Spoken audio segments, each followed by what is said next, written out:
Hello students, अज आप lecture number जोड़ा है 5 है जी तुहाडे कोल how to crack master cadre. ठीक है, सो जोड़ा है ये अपना टॉपिक रहेगा सैट्स। ठीक है जी, तुहानू सारिਆਂ ਨੂੰ आउंदा है जी, कोई एड्डी लंबी चौड़ी गलबात है नहीं जी।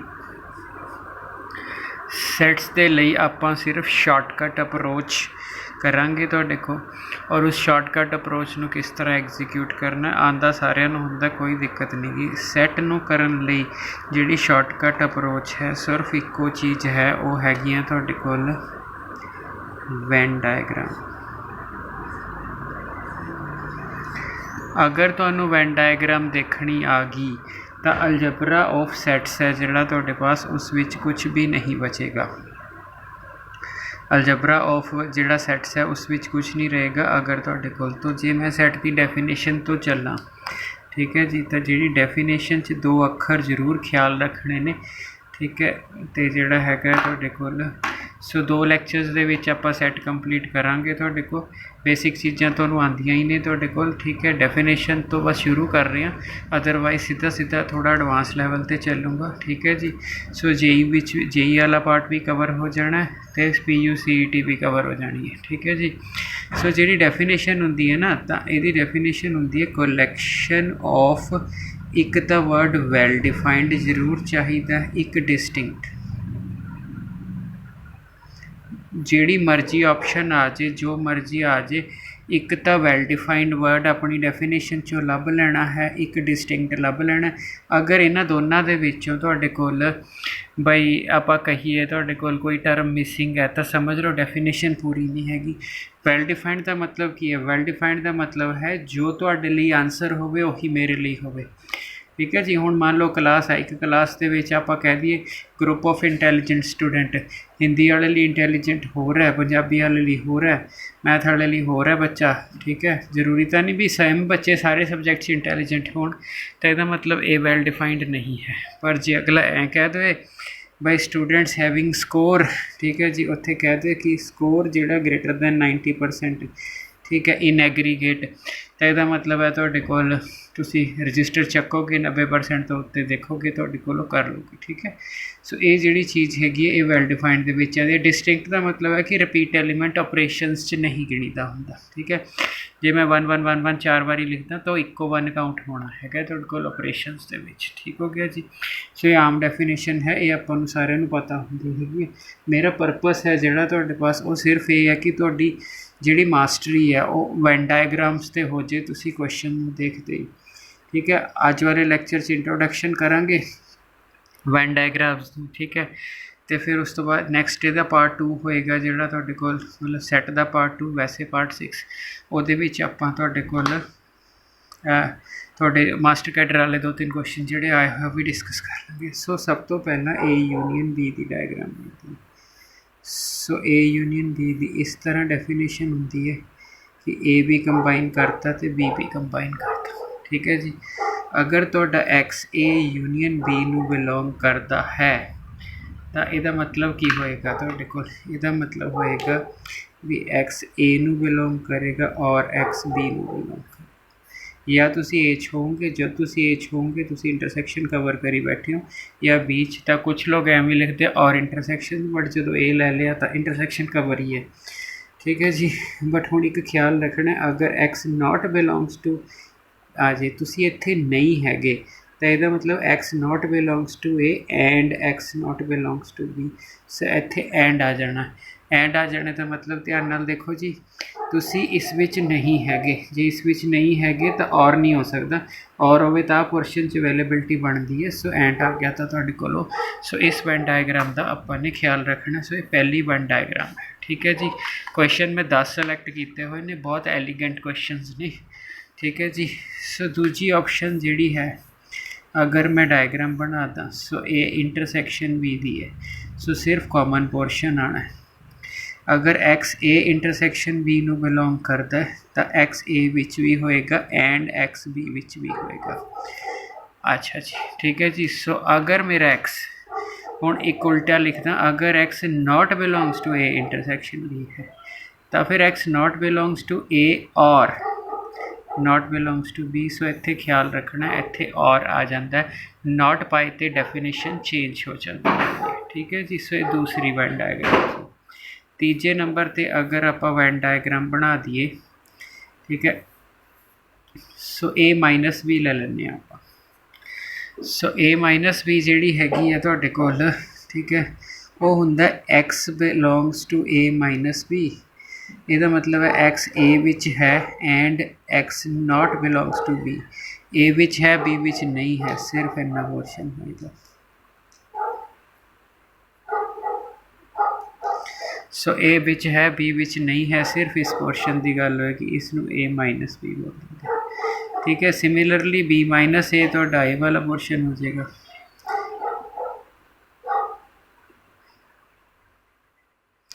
ठीक है जी। A minus B minus A. So A minus B दी यूनीयन बी माइनस ए ना कर दी, इनू ए डेल्टा बी कहते हैं। ठीक है जी। इस ए डेल्टा बी नू असी सिमेट्रिक डिफरेंस कहने तुहाडे को। ठीक है जी। सो ख्याल रखना है ए डेल्टा बी। ठीक हो गया जी। सो हुण आपां ने जिहड़ा हैगा तुहाडे कोल लिखना, लिख लो जी, टर्म सिमेट्रिक डिफरेंस। ठीक हो गया जी। सो ए माइनस बी सानू पता लग गया, बी माइनस ए सानू पता लग गया, ये भी असी वैन डायग्राम चो देख लिया। ठीक है जी। सो ये भी सानू एक क्लैरिटी होगी तुहाडे कोल। ठीक है। सो अगर आपां, सो ये डिफरेंस वाली होगी, अगर आपां कॉम्पलीमेंट लेना हो, कॉम्पलीमेंट, सो ए दा कॉम्पलीमेंट लेना है। सो ए नू छड्ड के बाकी पोर्शन, ए दा कॉम्पलीमेंट लेना है मैंने, यूनीवर्सल सैट चो ए छड्ड देना।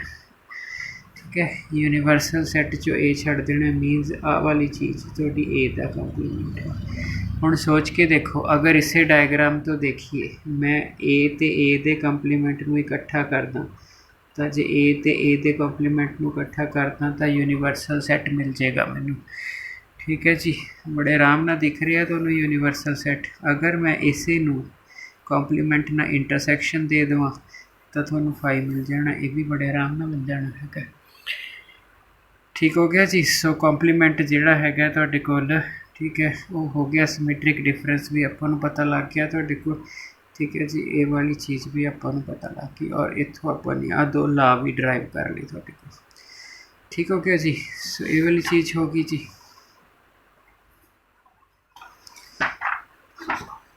सो बड़ा स्पीडली होना है, आप उस तरह नहीं वट इज़ सैट, फिर set the number of elements, फिर रोस्टर फॉर्म, फिर सैट बिल्डर फॉर्म, उदा का चाहे 20 लैक्चर बना लो। आप मान के चलने भी आप ऑलरेडी लर्नड हाँ, आपू 11th क्लास का आता है, आप थोड़े एडवांस लैवल पर गल कर रहे हैं। ठीक है जी।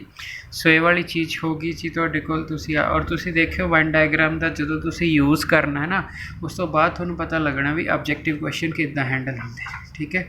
सो लो जी, उस तो बाद आ गया तुहाडे कोल, ठीक है, आपा ने सैट कर लिया, collection of well defined distinct कर लिया। ठीक है जी।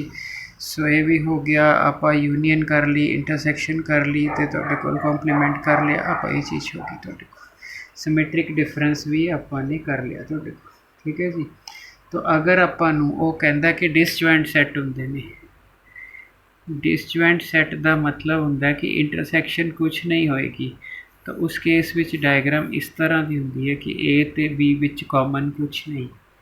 ठीक है जी। सो अगर डिसजॉइंट की कंडीशन होवे तो डायग्राम जी इकट्ठियां नहीं करनियां, इस चीज़ का तुसीं ख्याल रखना है। ठीक है जी। अगर अपन ये चीज़ कर ली, उस तो बाद हुणे तुसीं किया सी ए माइनस बी और तुसीं उसनूं आ पोर्शन लिखिया सीगा ए माइनस बी। ठीक है ना। सो ए माइनस बी तुसीं आ पोर्शन लिख लिया सी। ए माइनस बी नूं लिखण दा एक तरीका होर हुंदा ए इंटरसैक्शन बी कंप्लीमेंट, ए इंटरसैक्शन बी। सो अगर मैं तुहानूं दिखावां, तुसीं पहलां बी दा कॉम्पलीमेंट लै लो, है ना, ए बी। सो बी दा कॉम्पलीमेंट लै लो। बी दा कॉम्पलीमेंट मैंने बी नूं छड्ड के बाकी सारा, सो बी नूं छड्ड के बाकी सारा, आ बी दा कॉम्पलीमेंट हो गया। ठीक है जी। जिहड़ा बी दा कॉम्पलीमेंट आया उहदा ए नाल कॉमन,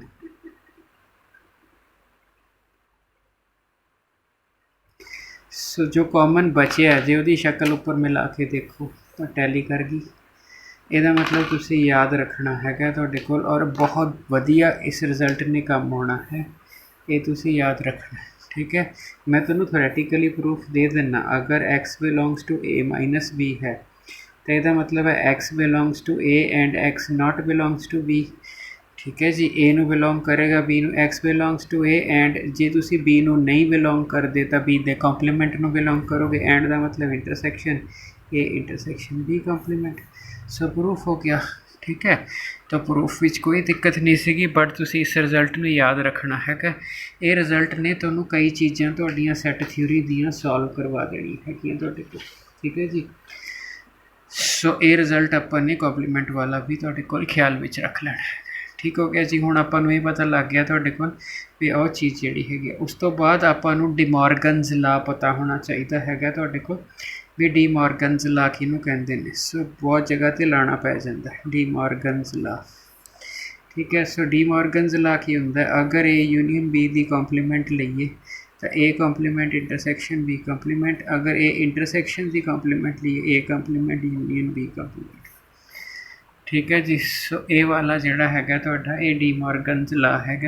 प्रूफ ये बहुत सौखा है, पर आपां नूं ऑब्जैक्टिव पेपर करने लई प्रूफ की ज़रूरत ही नहीं हैगी तुहाडे कोल। ठीक हो गया जी, सो ये चीज़ां आपां नूं बिल्कुल ठीक ठाक ढंग नाल क्लीयर चाहिए। उस तो बाद आ गया तुहाडे कोल डिस्ट्रीब्यूटिव लॉ, आपां नूं पता होना चाहिए। डिस्ट्रीब्यूटिव लॉ, डिस्ट्रीब्यूट मैंने सिंपल, अगर ए इस तरह है तो इन्हें अंदर जाके डिस्ट्रीब्यूट हो जाना, ए ने बी को चला जाना, इंटरसैक्शन ए ने सी को चला जाना। ठीक है जी, सो थोड़ी यूनियन अंदर चलेगी सिंपल। तुसी अगे जोड़ ते गुणा डिस्ट्रीब्यूट करते होंगे, तो इस तरह अगर मेरा A intersection B union C आ जाए तो A intersection B union A intersection C रहेगा। सो ये मैनू याद होना चाहिए। ठीक है जी, हुण आपां नूं बहुत ज़्यादा लंबा चौड़ा चक्कर है नहीं गा। ठीक है, कॉमूटेटिव लॉ उन्हां दी कोई ज़रूरत नहीं पैंदी, एसोसीएटिव विच कोई चक्कर नहीं भी A union B union C है या A union B union C है, इनू असीं एसोसीएटिव कहने। ठीक है, ये बंदे नूं याद ही हुंदा ते ये आराम नाल उहने कर लेना। उस तो बाद वारी आ गई तुहाडी पावर सैट की। ठीक है जी, पावर सैट आपां किस तरह डिफाइन करते हैं। सो अगर आप 1 2 3 लिखा तो पहला आप ये सबसैट्स डिफाइन करांगे। तो 1 का सबसैट है जी आ। ठीक है, ख्याल रखना अगर मैं 1 कला लवां तो यदा मैं ए लिख लाना, तो 1 बिलोंग्स टू ए होंदा है। जे मैं 1 का सबसैट बनाना तो 1 नूं एक ब्रैकेट लानी पैनी, 2 नूं सबसैट बनाना 2 नूं ब्रैकेट ला दो, 3 नूं सबसैट बनाना 3 नूं ब्रैकेट ला दो, 1 2 नाल ब्रैकेट लग जाओ। ठीक है, 2 3 नाल ब्रैकेट लग जाओ, 3 1 ना लग जूगी, 1 2 3 लग जूगी। ठीक है, तो 5। ठीक है, ये सारे आपां सबसैट्स लिख ले। ठीक है, सबसैट्स नूं एक वड्डी ब्रैकेट च कर दो, उन्होंने असीं पावर सैट कहने। तो पावर सैट जिहड़ा हुंदा तुहाडे कोल वो की हुंदा तुहाडे पास, it is the set of all the subsets. ठीक है जी, ऑल द सबसैट्स जिहड़ा हैगा वो तुहाडा पावर सैट हुंदा हैगा, ते पावर सैट आपां ने लिख लिया जी तुहाडे कोल। ठीक हो गया जी, तो अगर आपां number of elements in power set लेने हो ना तो 2 raise to the power n होंदा। ठीक है जी, तो 2 raise to the power n ये नंबर ऑफ सबसैट्स कह लो। ठीक है जी, तो नंबर ऑफ सबसैट्स आपां 2 रेज़ टू दी पावर जिहड़ा हैगा वो आपां n लैंदे हैगे तुहाडे कोल। ठीक है जी, सो ये वाली चीज़ भी आपां नूं पता होनी चाहिए है तुहाडे कोल। ठीक है, तो ये चीज़ होगी जी। हुण एक ख्याल रखना, अगर वर्ड जदों सबसैट आंदा A is subset of B, मान लो ए आ है, मैं कर B is subset of A, आ तो सबसैट है तुहाडे कोल। अगर B is proper subset of A आ जाए, इनू कहंदे प्रॉपर सबसैट। प्रॉपर सबसैट विच इक्वल दे होण दी पॉसिबिलिटी नूं आपां डिलीट कर दईदा। प्रॉपर सबसैट विच इक्वल दे होण दी पॉसिबिलिटी डिलीट कर दईदी है। तो इसदा मतलब क्या होया तुहाडे कोल। ठीक है बई, अगर मैं हुणे लिखिया सी तां ਪ੍ਰੋਪਰ ਸਬਸੈਟ ਅਗਰ ਮੈਂ ਲਿਖਣੇ ਹੋਣ ਤਾਂ 2^n -1 ਕਰ ਦਈਦਾ, ਕਿਉਂਕਿ ਜਿਹੜੀ ਇਕੁਅਲ ਦੀ ਪੋਸੀਬਿਲਿਟੀ ਹੈ ਉਹ ਡਿਲੀਟ ਹੋ ਜਾਏਗੀ। ਮੀਨਸ ਅਗਰ 1 2 3 4 5 ਹੈ, ਠੀਕ ਹੈ ਜੀ, ਇਹ ਮੇਰਾ A ਹੈ, ਤਾਂ ਇਹਦੇ ਨੰਬਰ ਆਫ ਸਬਸੈਟਸ ਕਿੰਨੇ ਹੋਣਗੇ? Number of subset 2 number of elements ਇਨੇ, ਸੋ 2^5 32। ਬਟ ਜੇ ਉਹ ਕਹੇ ਪ੍ਰੋਪਰ ਸਬਸੈਟਸ ਤਾਂ ਤੁਸੀਂ 32 ਚੋਂ 1 ਘਟਾ ਲੈਣਾ 31। ਸੋ ਇਹ ਯਾਦ ਰੱਖਣਾ ਹੈ। ਪ੍ਰੋਪਰ ਸਬਸੈਟ ਜਦੋਂ ਆਏਗਾ ਇਕੁਐਲਿਟੀ ਦੀ ਪੋਸੀਬਿਲਿਟੀ ਆਟੋਮੈਟਿਕਲੀ ਡਿਲੀਟ ਹੋ ਜਾਏਗੀ ਤੁਹਾਡੇ ਕੋਲ। ਠੀਕ ਹੋ ਗਿਆ ਜੀ। ਸੋ ਇਹ ਵਾਲੀ ਚੀਜ਼ ਜਿਹੜੀ ਹੈਗੀ ਹੈ ਤੁਹਾਡੇ ਕੋਲ, ਇਹ ਆਪਾਂ ਨੂੰ ਪਤਾ ਲੱਗ ਗਿਆ ਤੁਹਾਡੇ ਕੋਲ। ਤਾਂ ਜਿਹੜਾ ਹੈਗਾ ਤੁਹਾਡੇ ਕੋਲ, ਇਹਦਾ ਮਤਲਬ ਹੁਣ ਤੁਹਾਨੂੰ ਪਤਾ ਲੱਗ ਗਿਆ ਕਿ ਪ੍ਰੋਪਰ ਸਬਸੈਟ ਅਗਰ ਕਹੇਗਾ ਤਾਂ ਅਸੀਂ ਕਿੱਦਾਂ ਜਿਹੜਾ ਹੈਗਾ ਤੁਹਾਡੇ ਕੋਲ। ਔਰ ਜਦੋਂ ਅਸੀਂ ਜਿਹੜਾ ਹੈਗਾ ਨਾ ਇਹ ਫਾਰਮੂਲਾ ਇਹ ਪਰਮੂਟੇਸ਼ਨ ਤੋਂ ਡਰਾਈਵ ਹੋ ਜਾਂਦਾ ਤੁਹਾਡੇ ਪਾਸ। ਵੀ ਮੰਨ ਲਓ ਮੈਂ ਕੋਈ ਨੰਬਰ ਸਿਲੈਕਟ ਕਰਨਾ, ਹੋ ਸਕਦਾ ਮੈਂ ਨਾ ਹੀ ਕਰਾਂ, ਠੀਕ ਹੈ, n ਚੋਂ ਹੋ ਸਕਦਾ ਕਿ ਮੈਂ 1 ਸਿਲੈਕਟ ਕਰਨਾ, ਕਿਉਂਕਿ ਸਬਸੈਟ ਬਣਾਉਣ ਲਈ ਤੁਸੀਂ ਨਹੀਂ ਸਿਲੈਕਟ ਕਰੋਗੇ ਤਾਂ 5 ਆ ਜਾਏਗਾ। ਅਗਰ ਮੈਂ 1 ਲਵਾਂ ਤਾਂ ਫਿਰ NC1, ਫਿਰ ਮੈਂ NC2 ਅਪ ਟੂ ਮੈਂ ਸਾਰਿਆਂ ਨਾਲ ਵੀ ਸਬਸੈਟ ਬਣਾ ਸਕਦਾ। ਸੋ ਆਹ ਜਿਹੜੀ ਚੀਜ਼ ਹੈ ਇਹ 2^n ਹੁੰਦੀ ਹੈ, ਇਹ ਆਪਾਂ ਨੂੰ ਪਤਾ ਹੈਗਾ ਤੁਹਾਡੇ ਕੋਲ, ਠੀਕ ਹੈ ਜੀ। ਸੋ ਇਹ ਥੋੜ੍ਹਾ ਜਿਹਾ ਆਪਾਂ ਖਿਆਲ ਰੱਖਣਾ ਹੈਗਾ। ਅਤੇ ਹੁਣ ਜਿਹੜਾ ਹੈਗਾ ਤੁਹਾਡੇ ਕੋਲ, ਤਾਂ ਜਿਵੇਂ ਹੁਣ ਨਾ ਇੱਕ ਇਹਨਾਂ ਦੇ ਸਬਸੈਟ ਦੇ ਉੱਤੇ ਹੀ ਕੁਐਸਚਨ ਆਉਂਦਾ ਕਿ ਇੱਕ ਸਟੂਡੈਂਟ ਹੈਗਾ, ਉਹਦੇ ਕੋਲ 6 ਸਬਜੈਕਟਸ ਨੇ, ਠੀਕ ਹੈ, ਤਾਂ ਕਿੰਨੇ ਤਰੀਕੇ ਨਾਲ ਉਹ ਫੇਲ ਹੋ ਸਕਦਾ ਹੈ? How many ways he or she can fail। ਹੁਣ 6 ਸਬਜੈਕਟ ਨੇ, ਸੋ ਇਹ ਵੀ ਪ੍ਰੋਪਰ ਸਬਸੈਟ ਵਾਲੇ ਕੁਐਸਚਨ ਹੈ, ਪਰਮਿਟੇਸ਼ਨ ਵਿੱਚ ਚਲਾ ਜਾਂਦਾ, ਚਾਹੇ ਤਰੀਕਾ ਆਹੀ ਰਹੇਗਾ ਕਿ ਇੱਕ ਸਟੂਡੈਂਟ ਹੈ, ਉਹਦੇ ਕੋਲ 6 ਸਬਜੈਕਟ ਨੇ ਅਤੇ how many ways he or she can fail, ਵੀ ਕਿੰਨੇ ਤਰੀਕੇ ਨਾਲ ਉਹ ਫੇਲ ਹੋ ਸਕਦਾ ਹੈਗਾ ਤੁਹਾਡੇ ਕੋਲ, ਠੀਕ ਹੈ ਜੀ।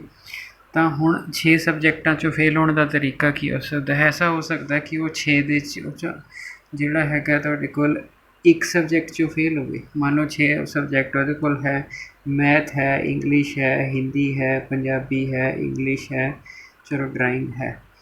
ਤਾਂ ਮੰਨ ਲਓ ਉਹ ਇੱਕ ਸਬਜੈਕਟ 'ਚੋਂ ਹੀ ਕਿਸੇ 'ਚੋਂ ਫੇਲ ਹੋ ਜਾਏ, ਮੈਥ ਵਿੱਚੋਂ, ਬਾਕੀ ਸਾਰਿਆਂ 'ਚੋਂ ਪਾਸ ਹੋਵੇ, ਤਾਂ ਇੱਕ ਤਰੀਕਾ ਆ ਫੇਲ ਹੋ ਸਕਦਾ। ਇੱਕ ਤਰੀਕਾ ਹੋ ਸਕਦਾ ਉਹ 2 'ਚੋਂ ਫੇਲ ਹੋ ਜੇ, ਜਾਂ ਮੈਨੇ ਔਰ ਇੱਕ ਤਰੀਕਾ 3 'ਚੋਂ ਫੇਲ ਹੋ ਜੇ, ਇੱਕ ਤਰੀਕਾ ਉਹ 4 'ਚੋਂ ਫੇਲ ਹੋ ਜੇ, ਇੱਕ ਤਰੀਕਾ ਉਹ 5 'ਚੋਂ ਫੇਲ ਹੋ ਜੇ, ਇੱਕ ਤਰੀਕਾ ਜ਼ਿਆਦਾ ਹੀ ਹੁਸ਼ਿਆਰ ਹੋਵੇ 6 'ਚੋਂ ਫੇਲ ਹੋ ਜੇ, ਠੀਕ ਹੈ ਜੀ। ਸੋ ਜਿਹੜਾ ਇੱਥੇ ਇੱਕ ਤਰੀਕਾ ਜਿਹੜਾ ਬਚਿਆ ਹੈ ਉਹ 'ਚੋਂ ਪਾਸ ਹੋ ਸਕਦਾ। ਜਿਹੜਾ ਜੇ ਮੈਂ 6C0 ਨਹੀਂ ਲਿਆ, 6C0 ਦਾ ਮਤਲਬ ਹੈ ਉਹ ਪਾਸ ਹੈ। ਅਗਰ ਮੈਂ 6C0 ਲਵਾਂ ਉਹਦਾ ਮਤਲਬ ਹੈ ਕਿ ਉਹ ਪਾਸ ਹੈ। ਸੋ ਇਹਦਾ ਮਤਲਬ ਆਹ ਜਿਹੜੇ ਇਹਦਾ ਆਨਸਰ ਆਊਗਾ, ਇਹਦਾ 2^6 ਆਊਗਾ ਮਾਈਨਸ ਪਾਸ ਵਾਲਾ ਤਰੀਕਾ। ਸੋ 63 ਤਰੀਕੇ 6 ਸਬਜੈਕਟਾਂ 'ਚੋਂ ਫੇਲ ਹੋਣ ਦੇ ਨੇ ਤੁਹਾਡੇ ਕੋਲ। ਸੋ ਇੱਦਾਂ ਦਾ ਕੁਐਸਚਨ ਆਰਾਮ ਨਾਲ ਪੇਪਰ 'ਚ ਪੁੱਛਿਆ ਜਾਂਦਾ, ਠੀਕ ਹੈ ਜੀ। ਸੋ ਜਿਹੜਾ ਹੈਗਾ ਤੁਹਾਡੇ ਕੋਲ, ਤੁਸੀਂ ਹਾਲੇ ਤੱਕ ਕੀ ਪੜ੍ਹਿਆ ਹੈਗਾ ਤੁਹਾਡੇ ਕੋਲ? ਤੁਸੀਂ ਯੂਨੀਅਨ ਪੜ੍ਹ ਲਈ, ਇੰਟਰਸੈਕਸ਼ਨ ਪੜ੍ਹ ਲਈ, ਡਿਫਰੈਂਸ ਪੜ੍ਹ ਲਿਆ, ਕੰਪਲੀਮੈਂਟ ਪੜ੍ਹ ਲਿਆ, ਠੀਕ ਹੈ ਜੀ। ਤੁਹਾਨੂੰ ਇਹ ਵੀ ਪਤਾ ਲੱਗ ਗਿਆ ਨੰਬਰ ਆਫ ਸਬਸੈਟਸ ਕੀ ਹੁੰਦੇ ਨੇ, ਤੁਹਾਨੂੰ ਇਹ ਵੀ ਪਤਾ ਲੱਗ ਗਿਆ ਨੰਬਰ ਆਫ ਪ੍ਰੋਪਰ ਸਬਸੈਟਸ ਕਿੰਨੇ ਹੁੰਦੇ ਨੇ, ਠੀਕ ਹੈ ਜੀ। ਇਹਨਾਂ ਦੇ ਬੇਸ 'ਤੇ ਆਪਾਂ ਕੁਝ ਕੁਐਸਚਨਸ ਕਰਦੇ ਹਾਂ, ਠੀਕ ਹੈ ਜੀ। ਸੋ ਆਪਾਂ ਦੇਖੀਏ ਜੀ, ਤੁਹਾਡੇ ਕੋਲ ਕੁਐਸਚਨ ਲਿਖਾਇਆ ਪਿਆ ਹੈਗਾ ਤੁਹਾਡੇ ਕੋਲ, ਠੀਕ ਹੈ। ਸੋ ਇਹ 10 ਕੁਐਸਚਨ ਬਹੁਤ ਐਲੀਗੈਂਟ ਕੁਐਸਚਨਸ ਨੇ। ਅਗਲੇ ਲੈਕਚਰ 'ਚ 10-12 ਕੁਐਸਚਨ ਹੋਰ ਕਰ ਲਾਂਗੇ, ਤੁਹਾਨੂੰ ਬੜਾ ਫੇਅਰ ਆਈਡੀਆ ਮਿਲ ਜਾਏਗਾ ਕਿ ਕੁਐਸਚਨ ਕਿਵੇਂ ਹੈਂਡਲ ਕਰਨਾ। ਹੁਣ ਉਹ ਤੁਹਾਨੂੰ ਕੀ ਕਹਿ ਰਿਹਾ ਹੈਗਾ, ਕਹਿੰਦਾ ਬਈ A intersection A union B the compliment ਕਿਹਦੇ ਬਰਾਬਰ ਹੈ? ਤੁਸੀਂ ਕੀ ਕੀਤਾ? ਤੁਸੀਂ ਇੱਕ ਵੈਨ ਡਾਇਗਰਾਮ ਡਰਾ ਕੀਤੀ, ਠੀਕ ਹੈ ਜੀ। ਤੁਸੀਂ ਉਸ ਵੈਨ ਡਾਇਗਰਾਮ 'ਚ A union B the compliment ਲੈ ਲਿਆ। ਸੋ A ਯੂਨੀਅਨ B ਨੂੰ ਛੱਡ ਕੇ ਉਹਦਾ ਕੰਪਲੀਮੈਂਟ ਹੋਊਗਾ, ਤਾਂ A ਉਹਦਾ ਕੰਪਲੀਮੈਂਟ ਹੋ ਗਿਆ। ਸੋ ਇਹ question A union B the compliment ਹੈ। ਉਹਦੀ A ਨਾਲ ਇੰਟਰਸੈਕਸ਼ਨ ਲੈਣੀ ਹੈਗੀ ਹੈ, A ਨਾਲ ਉਹਦੀ ਇੰਟਰਸੈਕਸ਼ਨ ਲੈਣੀ ਹੈ। ਆਹ ਤੁਹਾਡਾ A ਹੈਗਾ, ਠੀਕ ਹੈ। ਹੁਣ ਤੁਸੀਂ ਆਪ ਦੇਖੋ ਕਿਤੇ ਕਾਮਨ ਕਲਰ ਆਇਆ? ਨਹੀਂ ਆਇਆ। ਜੇ ਕਾਮਨ ਕਲਰ ਨਹੀਂ ਆਇਆ, ਇਹਦਾ ਮਤਲਬ ਤੁਹਾਨੂੰ ਡਾਇਗਰਾਮ ਦੇਖਦੇ ਹੀ ਪਤਾ ਲੱਗ ਗਿਆ ਕਿ ਇਸ ਕੁਐਸਚਨ ਦਾ ਆਨਸਰ ਜਿਹੜਾ ਹੋਏਗਾ ਉਹ 5 ਹੋਏਗਾ। ਤਾਂ ਆਪਾਂ ਨੇ ਕੁਐਸਚਨ ਕਰ ਲਿਆ, ਠੀਕ ਹੈ ਜੀ। ਹੁਣ ਅਗਲਾ ਕੁਐਸਚਨ ਦੇਖੀਏ ਆਪਾਂ। ਕਹਿੰਦਾ ਤੁਹਾਡੇ ਕੋਲ ਜਿਹੜਾ ਹੈਗਾ ਇਹ ਆਪਾਂ ਨੂੰ ਦਿੱਤਾ ਹੋਇਆ, ਇਸ ਪਾਵਰ ਸੈੱਟ ਸਭ ਨੂੰ ਲਿਖਣੇ ਆਉਂਦੇ ਹੁੰਦੇ ਆ, ਬਟ ਇਸ ਪਾਵਰ ਸੈੱਟ 'ਚ ਲਿਖਣ 'ਚ ਕਨਫਿਊਜ਼ਨ ਹੋ ਜਾਂਦੀ। ਮੈਂ ਇਹਦੇ ਪੈਰਲਲ ਇੱਕ ਐਗਜ਼ਾਮਪਲ ਹੈ। ਤੁਸੀਂ ਪਹਿਲਾ ਪਕੜਦੇ ਸੀ ਉਹਨੂੰ ਬਰੈਕਟ ਲਾ ਦਿੰਦੇ ਸੀ, ਤੁਸੀਂ ਦੂਜਾ ਪਕੜਦੇ ਸੀ ਉਹਨੂੰ ਤੁਸੀਂ ਪਹਿਲਾ ਦੂਜਾ ਪਕੜਦੇ ਸੀ ਉਹਨੂੰ ਬਰੈਕਟ ਲਾ ਦਿੰਦੇ ਸੀ, ਤੁਸੀਂ ਫਾਈਲ ਲੈਂਦੇ ਸੀ। ਇਹ ਤੁਹਾਡਾ ਤਰੀਕਾ ਸੀ। ਇਹਦਾ ਮਤਲਬ ਤੁਸੀਂ ਪਹਿਲਾ ਪਕੜੋਗੇ ਉਸ ਨੂੰ ਬਰੈਕਟ ਲਗਾ ਦੋਗੇ, ਤੁਸੀਂ ਦੂਜਾ ਪਕੜੋਗੇ ਉਸ ਨੂੰ ਬਰੈਕਟ ਲਗਾ ਲਓਗੇ। ਇਹਦਾ ਮਤਲਬ ਬਰੈਕਟਾਂ ਤੁਹਾਡੇ ਕੋਲ ਦੋ ਹੋ ਗਈ, ਚਿੰਤਾ ਨਹੀਂ ਕਰਨੀ ਦੋ ਬਰੈਕਟਾਂ ਦੀ, ਇਸੇ ਕਰਕੇ ਤਾਂ ਕਨਫਿਊਜ਼ਨ ਹੈ।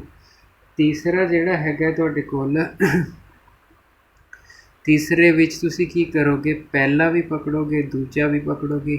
ਆਹ ਦੇਖੋ ਇਹ ਐਵੇਂ ਸੀਗਾ ਅਤੇ ਇਹਨੂੰ ਫਿਰ ਬਰੈਕਟ ਲਗਾਓਗੇ, ਠੀਕ ਹੈ। ਚੌਥਾ ਫਾਈ ਤੁਹਾਡਾ ਆਉਣਾ ਹੀ ਆਉਣਾ। ਸੋ ਇਸ ਕਰਕੇ ਬਰੈਕਟਸ ਦਾ ਖਿਆਲ ਰੱਖਣਾ ਹੈ। ਪਾਵਰ ਸੈੱਟ ਆਫ ਏ ਆਪਾਂ ਇਸ ਤਰ੍ਹਾਂ ਲਿਖਣਾ, ਫਾਈ ਇੱਕ ਖਾਲੀ ਆਊਗੀ ਤੁਹਾਡੇ ਕੋਲ, ਠੀਕ ਹੈ ਜੀ। ਇੱਕ ਫਾਈ ਨਾਲ ਬਰੈਕਟ ਆਊਗੀ, ਇੱਕ ਫਾਈ ਨਾਲ ਡਬਲ ਬਰੈਕਟ ਆਊਗੀ, ਠੀਕ ਹੈ ਜੀ। ਇੱਕ ਮੁੜ ਕੇ, ਸੋ ਕਈ ਵਾਰ ਆਹ ਵਾਲੀ ਆਪਸ਼ਨ ਨੂੰ ਉਹ ਏ ਕਹਿ ਲੈਂਦਾ, ਹੈ ਵੀ ਏ। ਸੋ ਕੋਈ ਦਿੱਕਤ ਨਹੀਂ ਜੀ ਤੁਹਾਡੇ ਕੋਲ, ਠੀਕ ਹੈ। ਸੋ ਇੱਦਾਂ ਆਪਾਂ ਪਾਵਰ ਸੈੱਟ ਲਿਖ ਲਾਂਗੇ। ਚਲਿਏ ਜੀ ਅਗਲੇ ਕੁਐਸਚਨ 'ਤੇ। ਸੋ ਲਓ ਹੁਣ ਆ ਗਿਆ ਆਪਾਂ ਨੂੰ ਕੁਐਸਚਨ। ਕਹਿੰਦਾ ਕਿ ਏ ਬਰਾਬਰ ਹੈ, ਇਹ ਹੈਗਾ ਤੁਹਾਡੇ ਕੋਲ ਏ ਇੰਟੂ ਐਨ, ਆਪਾਂ ਏ ਐਕਸ ਲਿਖ ਰਹੇ ਹਾਂ, ਤੁਹਾਡੇ ਪਾਸ x belongs to natural number, ਠੀਕ ਹੈ ਜੀ। ਅਤੇ ਜਿਹੜਾ ਹੈਗਾ ਤੁਹਾਡੇ ਕੋਲ ਤੁਸੀਂ 3n ਇੰਟਰਸੈਕਸ਼ਨ 7n ਲੈਣੀ ਹੈਗੀ ਹੈ ਤੁਹਾਡੇ ਕੋਲ, ਠੀਕ ਹੈ ਜੀ। ਇਹ ਵਾਲੀ ਚੀਜ਼ ਹੈ। ਹੁਣ ਸਿੰਪਲ ਜੀ ਗੱਲ ਹੈ ਤੁਹਾਡੇ ਕੋਲ, ਠੀਕ ਹੈ। ਅਗਰ ਮੈਂ 3n ਡਿਫਾਈਨ ਕਰਨਾ ਹੋਵੇ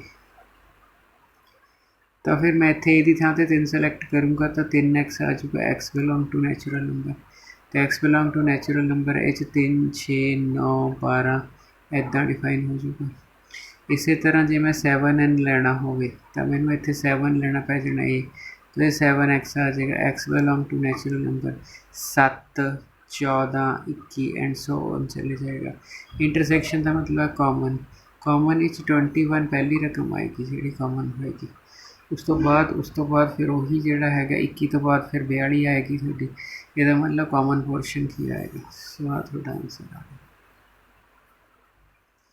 ठीक है जी। सो इंटरसेक्शन का बड़ा अच्छा क्वेश्चन सीगा तुहाडे, ठीक है जी। सो मेरा ख्याल है जी तुहानूं समझ आ गया होगा। अगले लैक्चर भी कुछ क्वेश्चनस करांगे बड़े वधिया, खैर इत्थे भी बड़े वधिया क्वेश्चनस ने, ठीक है। अगले विच देखो जी तुहाडे कोल वो कहंदा ए यूनीयन बी चों आ थोड़ा ए यूनीयन बी हो चुका, ठीक है। कोण दब लो, डिलीट कर दो ए इंटरसैक्शन बी, इसनूं डिलीट कर दो, इसनूं छोड़ दो। सो जे तुसी डायग्राम देखो इनू छड्डना है, बचिया की इधर बी ए माइनस इहदा नाम ए रखिए और इहदा नाम बी रखिए, इधर ए माइनस बी है, इधर बी माइनस ए। तो पिछला पोर्शन में दब लिया, इसका मतलब ए दी है, तो इसका मतलब सिमेट्रिक डिफरेंस की डेफिनेशन होगी। तुसी देखो किसी भी क्वेश्चन च मैं अलजबरा नहीं यूज़ कर रहा, मैं सैट कैलकुलेट नहीं कर रहा है, मैं थोरैटिकली नहीं चल रहा। बुक विच थोरैटिकल एक्सप्लेनेशन होएगी, पर आपां तां सिर्फ टाइम बचाउणा है ना तुहाडे कोल, ठीक है जी। सो जिहड़ा हैगा तुहाडे कोल, लो जी अगे देखो क्वेश्चन की कह रहा है, ठीक है। कहता A union B is equal to B, then तुहाडे कोल आपां दसना कि किहड़ी ऑप्शन ट्रू हैगी है तुहाडे कोल। सो पहले तो देखो ए यूनीयन बी, बी बनेगी किवें, ए बी, अगर इन्हां दी यूनीयन ले ला तो आंसर की आ रहा। और तो कोई ऑप्शन नहीं कि जे तुसी इदां बना के सोचो आ ए ते बी तो इन्हां दी यूनीयन करो, इन्हां दी यूनीयन थोड़ी बी आ रही है। ਇਹਦਾ मतलब थोड़े इस क्वेश्चन की डायग्राम इदा की बनेगी, जे इदा की बनेगी तो फिर ए छोटा कि बी छोटा, ए छोटा। So A is the subset of B. इन्नी गल है, क्वेश्चन हो गया तुहाडे कोल, ठीक हो गया जी। सो अगला जिहड़ा हैगा तुहाडे कोल ते अगले विच की कहंदा A minus B is not equal to, ठीक है। आ तो मैं सेम ही लिखती है दोनों option. So A minus B is equal to A intersection B complement तो होंदा ही है, ये तो मैं थोड़ा स्टार्टिंग च एक्सप्लेन करता। सो आ वाली ऑप्शन तो है ही है, ठीक है। ਇਹਦਾ मतलब आता ट्रू है, ठीक है, आ रिपीट होगी तुहाडे कोल, आ भी ट्रू है। हुण इहदे बारे चैक करना है ए बी, तो मैं इहदे कॉम्पलीमेंट इंटरसैक्शन बी का कॉम्पलीमेंट, सो ए इंटरसैक्शन बी कॉम्पलीमेंट, सो ये भी सेम ही है। तो ए भी है तो उन्हें क्या नॉट इक्वल टू, सो थोड़ा आंसर की आ जाएगा नन, सो ये थोड़ा आंसर आ जाएगा। नहीं है किहड़ा इक्वल, तो नहीं है तो विच नन ही आंसर आएगा तुहाडे कोल, ठीक है जी। सो तुहाडे कोल कोई भी बुक होएगी, तुसी जिहड़ा प्रैक्टिस करन दा तरीका है, तरीका बदलना है। तुसी बुक में हिंट दिते होंगे ने, आप ट्रैडिशनली सॉल्व करन लग जाते हैं, ट्रैडिशनली नहीं। 2 लैक्चर च तुहानूं काफ़ी कुछ पता लग जाएगा तुहाडे को। इस लैक्चर च भी काफ़ी मैं तुहानूं ग्राफिकल अप्रोच से भी आना वा तुहाडे को। लो जी, सो ये वाला क्वेश्चन ना PU दी BSc ऑनर्स भी आया हुआ है, ठीक है। तो ये भी इंपॉर्टेंट क्वेश्चन है तुहाडे कोल। तो क्वेश्चन तो आप देखिए जी की कह रहे हैं, ठीक है। सो अगर आप इस क्वेश्चन में देखिए, वो कहता ए तुहानूं दिता होया, बी तुहानूं दिता होया, तो कहता कि इन्हां दी ए इंटरसैक्शन बी जिहड़ी है वो किस तरह है, तो ही है। तो इदां दे क्वेश्चन बड़े ठीक ठाक होंदे ने तुहाडे कोल। अगर मैं देखा y is equal to e the power x, अगर इत्थे x 0 आंदा, x रियल है ना, तो 1 आंदा। सो देखो जरा, जदों x 0 है, इत्थे 0 1 होंदा, जो पावर बढ़ाई जाएगा चढ़ी जाएगा, या घटाई जाएगा घटी जाएगा, बट ये टच नहीं होएगी इसमें।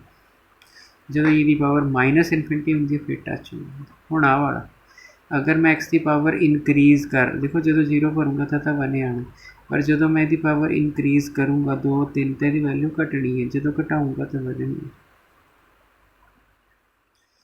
ठीक है। सो ए ई दी पावर माइनस एक्स है, वाई इज इक्वल टू, मैं थोड़ा पहला कहा सी थोड़ा ग्राफ रटे पे हों, हुण तुसीं इस ग्राफ तो साफ देख रहे हो, सिर्फ एक कॉमन पॉइंट है, इसका मतलब थोड़ा आंसर की होगा इंटरसैक्शन फाई नहीं है, गल मुक्की,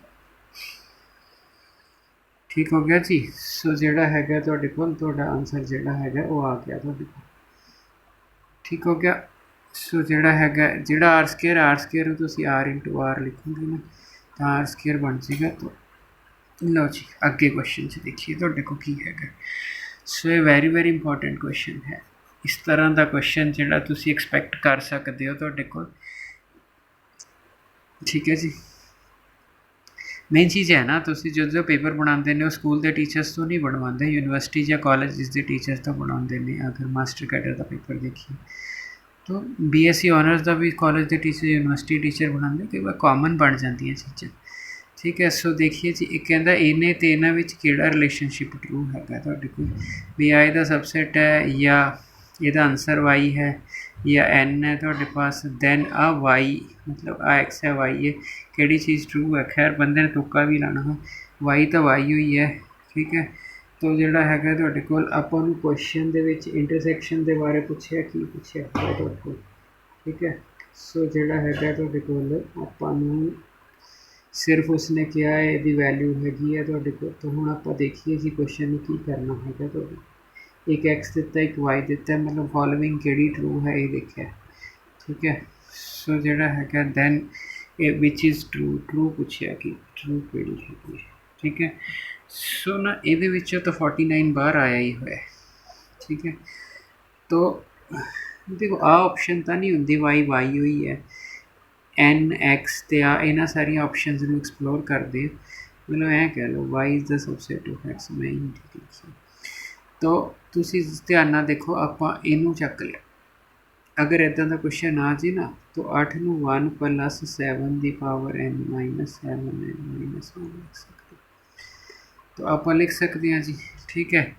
तो जे इनू आपां बाइनोमियल ना खोलना होवे, NC0 पहले दे उपर डिफरेंस, फिर NC1 7 the power 1, NC2 7 the power 2, and NCN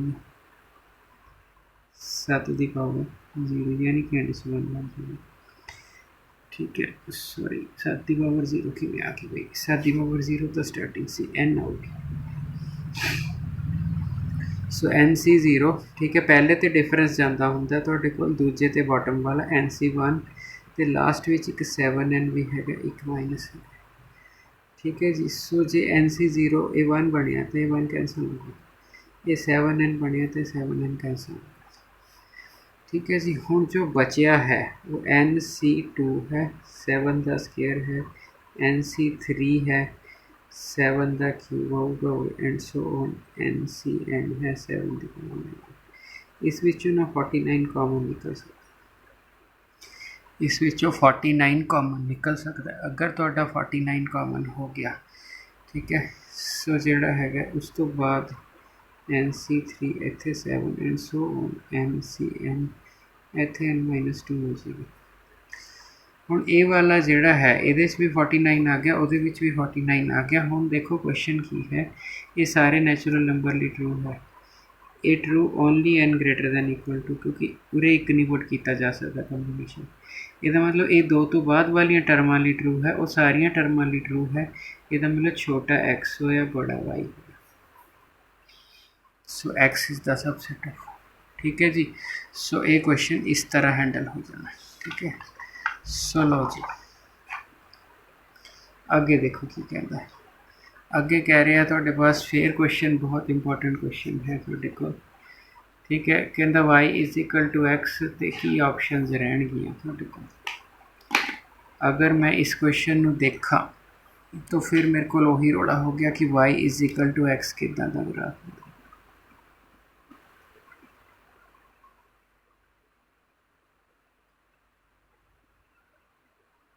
so सिम्प्टोटिक curve है जी, आप कॉन्टीन्यूटी भी बना लिया कुछ है, and y is equal to -x इतना का ग्राफ होगा। सो ये आंढ गवांढ भी नहीं किते है, सो आंढ गवांढ भी नहीं है, तो फिर इसका आंसर तुम की दोगे, तो कॉमन तक नहीं। सो क्वेश्चन सिर्फ देखो, अगर मैं ग्राफ्स ते मेरी मास्टरी है और मैनू पता है टेक्निक की लानी है, तो इस क्वेश्चन ने एक सकेंट लिया है, तो नहीं तो फिर जिन्ने मर्जी कमलियाँ मारी चलो बुक वांग भी थोरैटिकली चलो, थोरैटिकली नहीं चलिया जा सकता। इस तरह के कंपीटिटिव एग्जाम के विच तुसीं कहो मैं फुल थोरैटिकल चल जाना, फुल थोरैटिकल नहीं चल सकते। तुहाडे कोल तुहानूं जिहड़ा है कुछ ना कुछ उहदी सैटिंग जिहड़ी है करनी ही पैनी है। सो अगला क्वेश्चन जिहड़ा है वो अगेन PU वाला क्वेश्चन है तुहाडे, ठीक है जी। सो ये भी PU वाला क्वेश्चन है, BSc ऑनर्स का एग्जाम, ठीक है। तो लो जी तुहाडे कोल पुराने जमाने च आया चाहे नवे जमाने का नहीं है, बट क्वेश्चन बड़ा एलिगेंट है। सो x सच दैट अब x तो बड़ा है, ठीक है जी। x अपन पता है भाई, ये कहता भी जो cos x है सैट में x है, x ते कंडीशन है, तो x ते आंसर है, यदा मतलब आंसर इतों निकालना है। तो cos x ग्रेटर दैन -1/2, यदा मतलब है cos x ग्रेटर दैन 2π/3, ठीक है जी। तो cos 2x जोड़ा है तुहाडे कोल 2π/3, ठीक है। हुण इत्थे गलत होंदा क्वेश्चन पक्का। सो इत्थे लिखना की है, it implies x less than 2π/3। हुण ये इत्थे गलती होंदी है तुहाडे कोल, क्योंकि की बच्चे ने की करना है, इत्थे मैं कॉस पा देंगे, कॉस एवें एवें कैंसल कर दिंदा है, एवें एवें नहीं कैंसल हो सकता। तो कारण cos x है ना जिहड़ा, cos x मोनोटोनिक डिक्रीजिंग है इन 0 to π। जे मोनोटोनिक डिक्रीजिंग होवे तो इनइक्वालिटी का साइन चेंज हो जाता है। सो इत्थे नोट इट कर लो, ठीक है जी। तो जिहड़ा हैगा तुहाडे कोल ये वाला हो गया। हुण आपां दूजा चक लिया, साइन एक्स वो हैगा ग्रेटर दैन 1/2। तो साइन 1/2 साइन किहदे उत्ते लैंदा जी वैल्यू तुहाडे कोल, ठीक है, π/6 ते, ठीक हो गया जी। सो जिहड़ा हैगा तुहाडे कोल ते जिहड़ा साइन है, ठीक है। हुण आपां नूं π/6 कह दिता तुहाडे पास। हुण आपां ने साइन वाले केस विच की करना, ठीक है। साइन मोनोटोनिक इंक्रीज दूजे जाके नैगेटिव तो नहीं होंदा, नहीं, तो साइन वाला ग्रेटर दैन, ठीक हो गया जी। सो x π/6 तो बड़ा है, 0 तो π/2 तक तो चढ़ता है, इसका मतलब जो तुम इनू कैंसल करोगे तो साइन चेंज नहीं होना। ये जोड़ा है तुहाडे पास ये डिगे रहा होंदा तुहाडे कोल, क्योंकि जे कॉस का ग्राफ बनाओ तो ऐ ही दिखता ही जाता है। सो ये साइन चेंज होना है, ठीक है जी। सो इत्थे तक तुहानूं पता लग गया जी तुहाडे कोल की हैगा। हुण आपां ने कॉमन पोर्शन निकालना है कि कॉमन पोर्शन की निकलेगा तुहाडे कोल। तुसीं देखो कॉमन पोर्शन च की आ रहा है। अगर उत्ते तो सारे इनकलूडड ने, इहदा मतलब विच भी इनकलूडड ही होणगे। सो इहदा मतलब तुहाडा कॉमन पोर्शन की आऊगा एक्स की वैल्यू, ठीक है। एक पासे तो कह रहा कि यूनीयन की होएगी, एक पासे कह रहा इंटरसैक्शन की होएगी, ठीक है। सो लगाओ जी मड़ा जिहा निगाह दे उत्ते तुहाडे कोल क्वेश्चन के उत्ते तुसीं कॉमन चीज़ निकाल ली। ये कहता इस तो बड़ा होवे, इस तो इहदे तो बड़ा होवे, इहदे तो छोटा होवे, ठीक है। तो ਇਹਦਾ मतलब है कॉमन पोर्शन भी यही आ जाएगा। तो उस तो बाद हैगी यूनीयन। यूनीयन का विच हैगा कि ए तो यूनीयन बी की इकट्ठी करनी है, ठीक है। हुण एक चीज़ ख्याल रखो, यूनीयन की तो चिंता ही कोई नहीं, क्योंकि यूनीयन च और होंदा है। यूनीयन च ए पोर्शन ना कवर हो रहा, ए पोर्शन ना कवर हो रहा, ਇਹਦਾ मतलब यूनीयन च तो मैक्सीमम कवर हो जाएगा। मैक्सीमम तो असीं पाई तक ही जाना, ठीक है। सो यूनीयन की तो चिंता है नहीं गी। हुण आ गया इंटरसैक्शन। इंटरसैक्शन है जिहड़ा दोहां च कवर हुंदा होवे, ठीक है। दोहां च कवर की हुंदा, ये कहंदा पिया है, ये कॉस वाला सी ना, कॉस वाला ये कह रहा सी भी 0 तो वड्डे होण ते पाई तो छोटे होण, पर आ गया आंसर आह, ठीक है। इसदा मतलब है ये तो थोड़ा कॉस वाला दे रहा, क्योंकि 0 तो बड़ा हैगा जी तुहाडे कोल, ठीक है, तो वो वाला, ठीक है। हुण इहदा मतलब ये की कह रहा है, ये कहंदा मैं पाई/6 तो बड़ा लेना हैगा, ठीक है। ये लै रहा पाई/6 तो बड़ा, लैके कित्थे तक जा सकता हैगा तुहाडे कोल, ठीक है। मैक्सीमम जिहड़ा साइन सीगा तुहाडे कोल पाई/6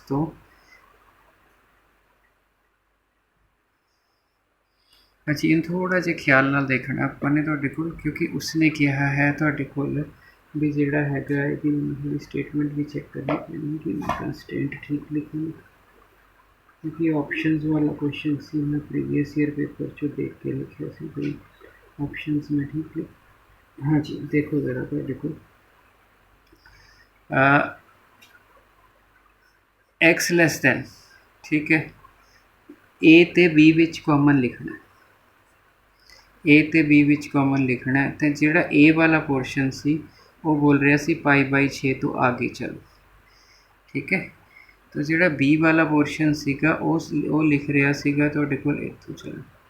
हुण ये कहंदा पाई/6 तो आगे चलो, बट जिहड़ी उन्हें डोमेन दिती हुई है उस विच पाई/3 ही हैगा तुहाडे कोल, क्योंकि क्वेश्चन ये भी है ना, आपां कॉमन लईए तो आपां जावांगे कित्थे। जे कहंदा पाई/6 तो अगे तो वधो वध कित्थे तक जा सकता है, पाई/6 तो अगे जा सकता है, बट इहदा भी ख्याल रखना कि दिती हुई वैल्यू जिहड़ी है वो पाई/3 तो शुरू होंदी है। तो इसका मतलब क्या होएगा, कॉमन पोर्शन पाई/3 तो चलेगा, पाई/6 तो नहीं चलेगा। तो इसका मतलब तुसीं पाई/6 तो इनू बेशक लै लो, कित्थे तक जा सकता है, बेशक पाई तक जा सकता है, बट ये वैल्यू नहीं जब तक आ वाली वैल्यू, ठीक है। सो इसका मतलब है मैनू पाई/3 तो ही लेना पैना, जाना कित्थे तक पैना 2π/3। 2π/3 क्वेश्चन कॉस वाले वैसे तो इंकलूडड हैगी है तुहाडे कोल, ठीक है। सो पाई/3 तो हैगा, 2π/3 इत्थे स्ट्रिक्ट सीगा। सो ये थोड़ा आंसर होना चाहिए हैगा तुहाडे कोल। सो इस पाई/6 नाल कन्फ्यूजन पैदा होंदी है, बट ये पाई/6 क्यों नहीं आना, क्योंकि इत्थे नहीं हैगा डोमेन दे विच, ठीक है जी। सो इस चीज़ का ख्याल रखना है तुसीं। सो अगला क्वेश्चन जिहड़ा हैगा तुहाडे कोल वो बड़ा वधिया क्वेश्चन हैगा जी तुहाडे कोल, ठीक है। सो की है क्वेश्चन तुहाडे कोल, ये क्वेश्चन भी तुहाडे कोल